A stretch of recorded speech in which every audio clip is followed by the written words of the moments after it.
Waiting for Godot. Ooh, I love this one. Can I help tell the story too? Why not? I guess I'll be Vladimir. And I'll be Estragon. Can Kamree and I be Vladimir and Estragon too? Sure, why not? Yes! Can we be Pozo and Lucky? If you want. Awesome! But who's gonna play the little boy? We'll get Avery to do it. Sweet. Vladimir and Estragon wait by the road near a tree. They're waiting for Godot. Neither of them remember who he is, or even why they're waiting for him. Estragon obsessively takes off his boots. Vladimir fidgets with his hat. And they continue to wait.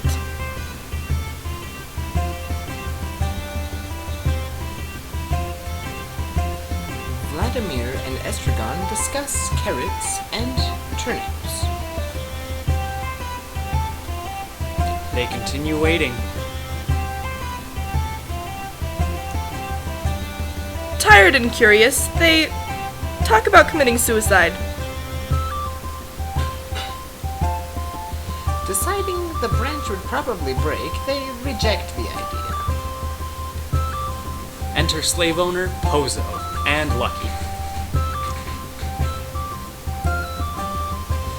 Pozo, an abusive slave owner, commands Lucky to perform pointless tasks.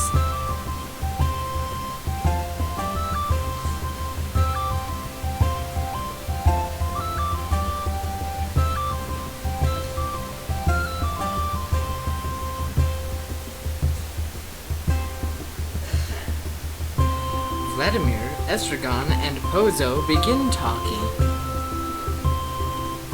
And the two friends explain their situation.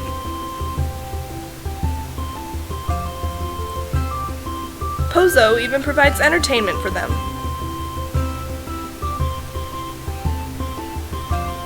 And they wait together for a time. Resolving that he has to leave, he takes Lucky with him. Then they wait some more.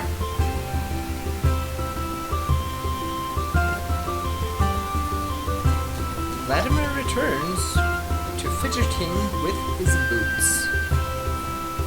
And they talk about the boots. And he gets the boots off.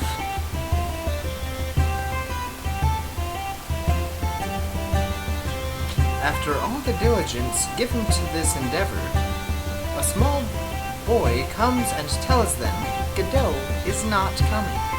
Resolving to meet again the next day, they part ways. And now begins Act 2.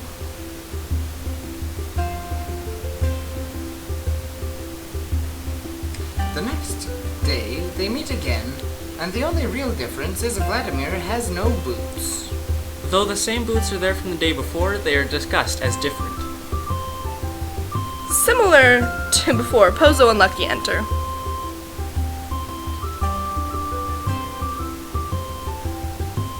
Pozo, now blind and confused. Lucky is no help, but ends up being more of a nuisance. Pozo stumbles. And he falls. He calls for help. Vladimir and Estragon continue talking.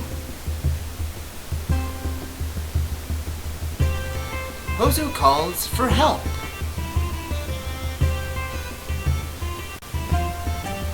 The men just keep talking.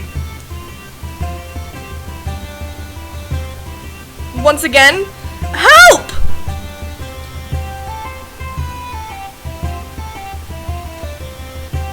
Perhaps we should help him.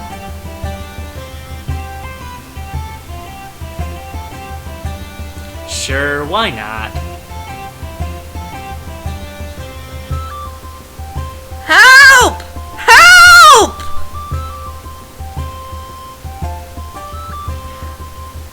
and they try to help. But they don't succeed.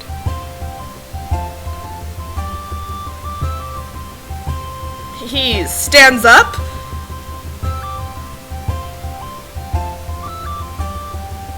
But quickly falls down again.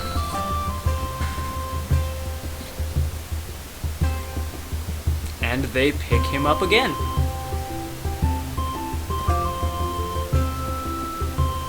They try to talk about the previous day.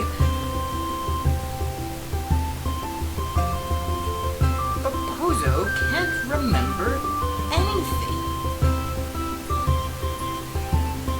Lucky stays silent the whole time.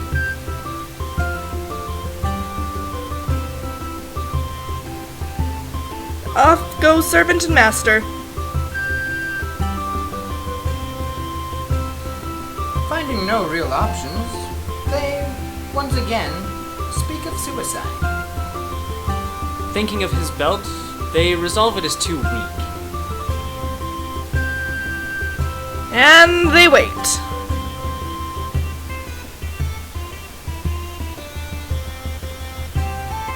Once again, the small boy appears. They are told that Godot is not coming, but that he'll come tomorrow. And they part once again. Wow, that was a great story. Now, what can we learn from this? Can I go first? Well, first of all, we learned that life is a never, ever ending cycle. So, all throughout this story, Vladimir and Estragon are just repeating their days over and over and over again. And time is kind of a dreaded barrier. It's kind of a test of their ability to endure. They repeat each day over again, and each day they forget what happened the previous day. So everything they do has no relevance each day. We can also learn that suffering is a fundamental part of life, no matter how much we hate it. Every character in this book suffers in one way or another, and they suffer always. It ranges from physical to mental, minor to major, and drives some to companionship, and it also drives some to abuse their companions, and others to isolate themselves. And I guess it's my turn. Now, one other thing that we can learn from this is, of course, that death is inevitable. The only thing that we can control about our death is when it happens, which is very important to some people. It's the reason for suicides and murders of others, which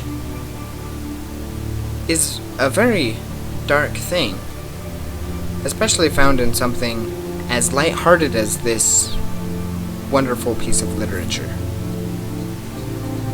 But though we can go through dark times, we don't have to resort to these things.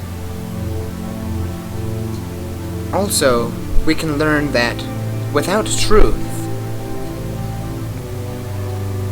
it's very hard to act in a meaningful manner, such as what these two individuals, Vladimir and Estragon, go through on a daily basis.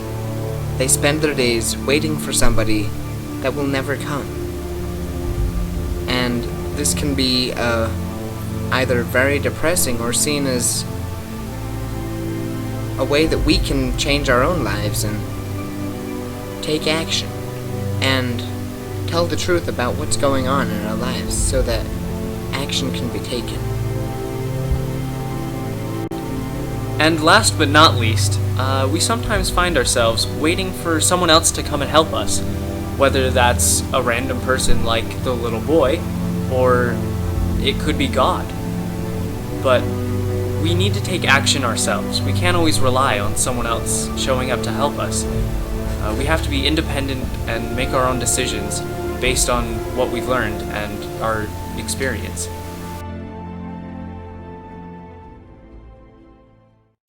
Gee willikers, I like that story.